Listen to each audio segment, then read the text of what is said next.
Just going to start by removing the tank, and it should be held on by this beautiful strap here and this fastening mechanism here. The fuel taps are already disconnected underneath.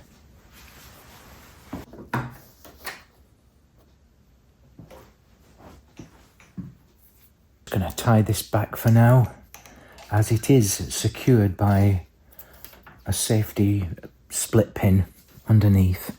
This is just to hold it while I take the tank off.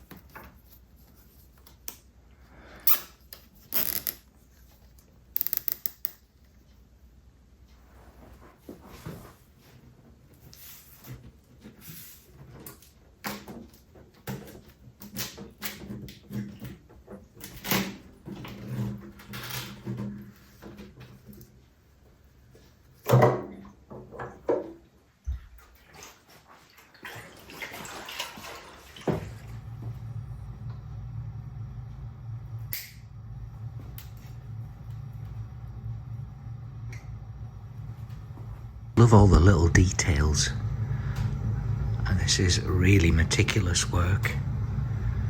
So it's clear they've got the chokes blocked off there, and just the use of the stainless and the hardware is very nice. Those are very nice chromed nuts. And then here, chamfered nuts and quality fasteners.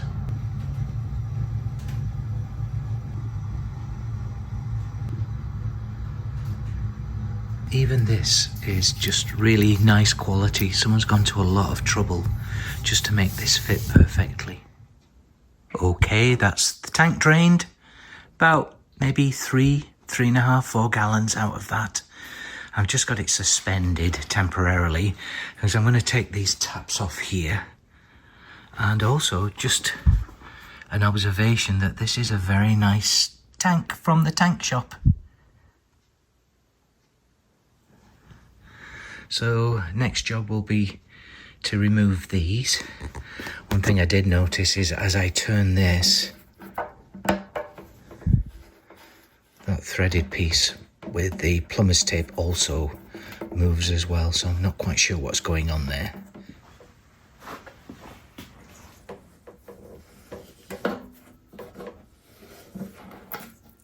Ooh. That was a bit easier than I expected. It was only held on by what?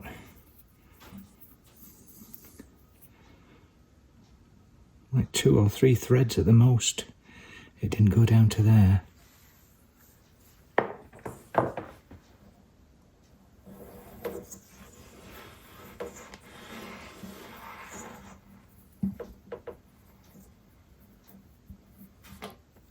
Same again. Just a few threads holding that on.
Great, that's the old fuel lines removed and they're brittle as anything. So I cut the ferrules off them to remove them from the spigots. And I've got the new fuel line and I've gone to my box of ferrules, but the outer diameter on this new pipe is actually narrower than the old pipe. But I do have some ferrules that fit this pipe really nicely, but unfortunately they're too tight for the elbows, like the banjos for example. They won't go in there, and I'd also like to crimp them as well so that they hold tight. So what I've done is I've found some ferrules here that work just fine. They're a bit bigger, but once they've been crimped down they should be nice and tight. But again, this end piece here is a little too tight to go into here. So what I'm going to do is I'm going to make this hole bigger here so that they fit. And then here's one I prepared earlier. So that goes on there, and it also fits into the banjo here like that. And it also fits into the quick connector pipes here like that as well. So once this is crimped down onto that pipe, I'll be able to get the pipes onto the spigots. In this case, this is the connector, and then crimp them down, and we should have a nice tight fit. And these are little crimping tools. You basically put the ferrule into there and then squish it down here with this press type bolt here, and it forms the crimp around the pipe. Here are the ferrules that should fit both the spigot and the new pipe, and I've just filed this one out. I've got this round file that I'm going to use just to open up these holes here, but not too much because I want it to be reasonably tight around these spigots. And then also I will crimp these once I've opened them up a little bit.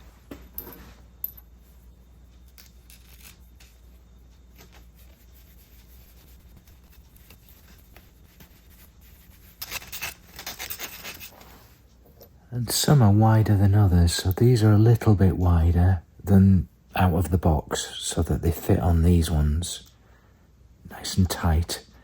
But these fittings are actually even wider, so I've opened them up a little bit more like this so that they fit onto these spigots, and then more importantly onto this shoulder here. So nice tight fit there, so that when they crimp round there, they'll not only be tight round the pipe, but they'll also be pretty tight round that fitting and hopefully should not leak. The pipe itself is nice and tight anyway, but this should provide the extra tightness. Here's the mock-up on the bench. So I've got new sealing washers here. I've added locking nuts here to the taps, and then new ferrules at each junction here. And then this is just to simulate the other pipe. And then here and here, this is the balance pipe between the two carburetors. And then that's it. So it's just a matter of making up these new pipes here. I'll do these first while the tank is off the bike. But the pipes here, between here and here, I don't know the size of those because the old pipes have gone, and I'll measure them when the tank's back on the bike.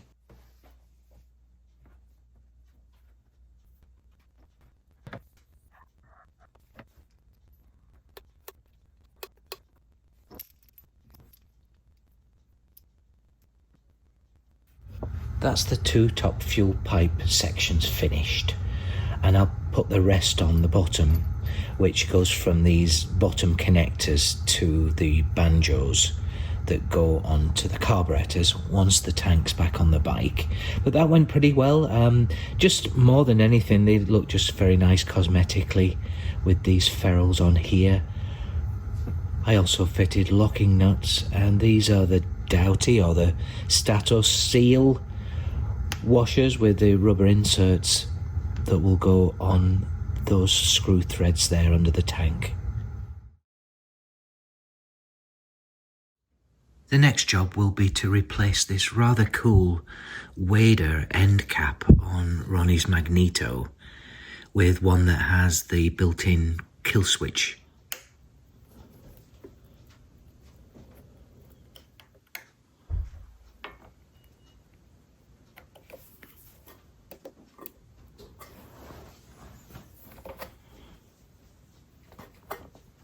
Well, that's a little tighter than hand tight.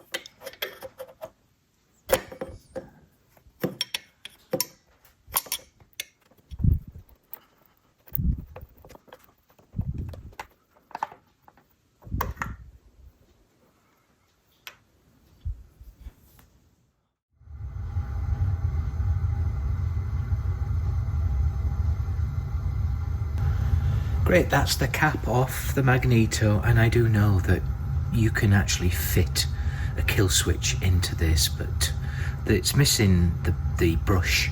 I'm not sure how that works, but what happened is we did come across this brand new old stock end cap from our friend Greg while I was over there getting my instruments. He just happened to have one, so just out of the box, brand new Lucas box there. So I'm going to fit this back onto the bike, and then I'm not going to use this little clip here.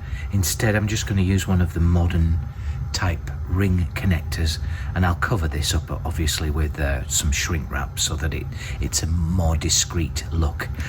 Normally I believe the wires are white, but Ronnie specifically asked for a nice black wire again, so it's sort of hidden in the bike, and I'll make sure that that's routed through the bike so that you don't see it very much.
Yeah, that should be great, just nice and discreet. And once I route the cable through the bike, you won't hardly even notice it's there.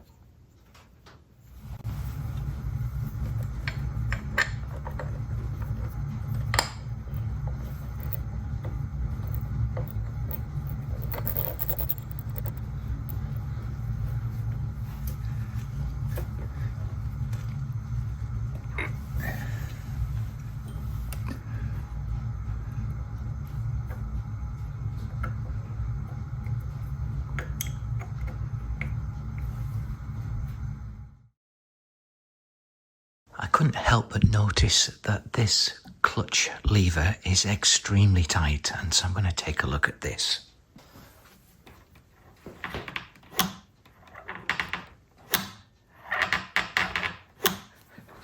It sounds extremely dry and very tight, almost tight enough where it would snap the cable. That's how tight I think it is. So, and I don't think you should use two hands to pull in the clutch. So I'm going to take this cable off.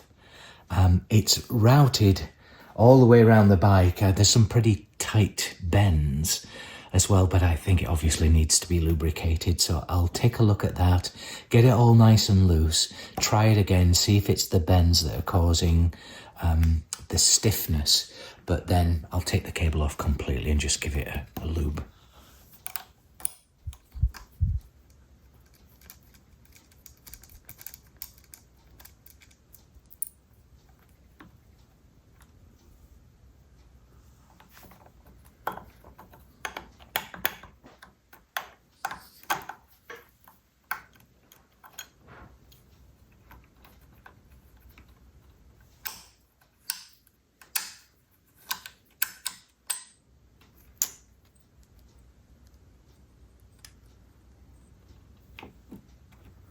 So this cable, it went along here, it went under the rubber mount, behind the headstock and around, and then tucked in to the lever. I'm just going to put this back to the lever now and see if the bends significantly contribute to the stiffness of the cable.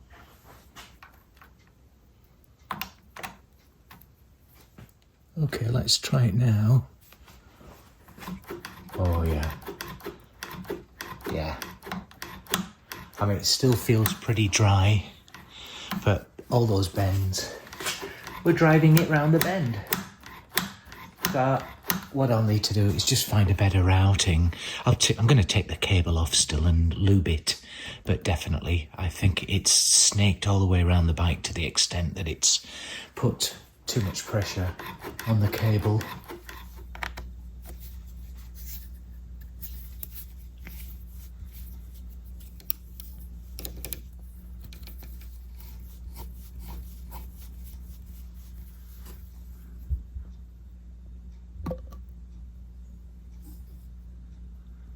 I've not seen a gasket like that before.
One of the challenges that I had with this clutch cable is it looks like it's custom made.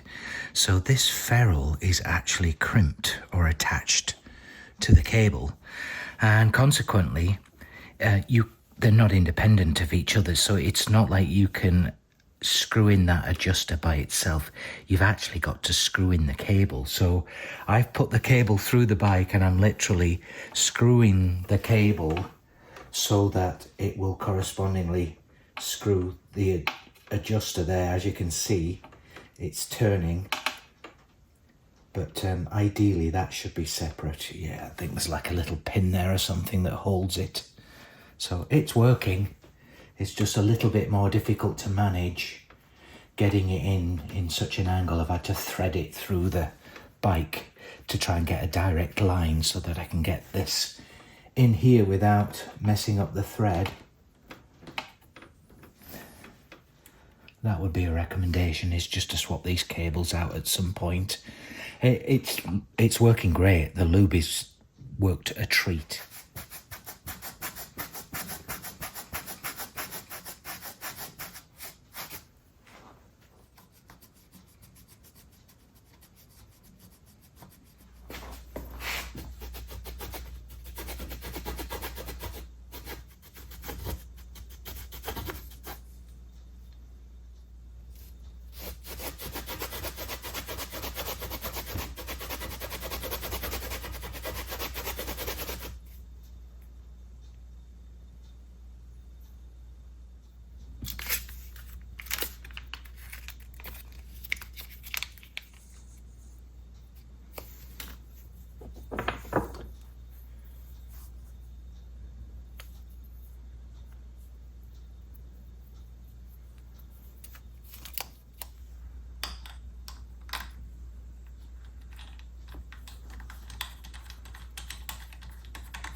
Okay, moment of truth. Let's see if this is any freer. I've rerouted the clutch cable just to give it more sweeping bends around the bike. There's quite a few tight bends in the cable and others actually. I think this should work and not interfere with any of the other components or the tank as well. So mostly gone over this side and then swept around here. Okay. So without further ado, let's try it. Oh.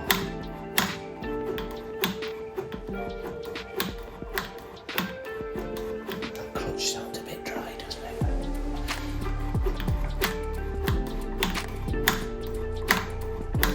Miles better. I wouldn't say it was 2 fingers, but it's much better. Miles better than it was. Ronnie should know. A big difference when he's riding now. I will recommend that he takes a look at that clutch because it feels awfully dry. I suspect it hasn't run for a while. But that's another job. Very happy with that.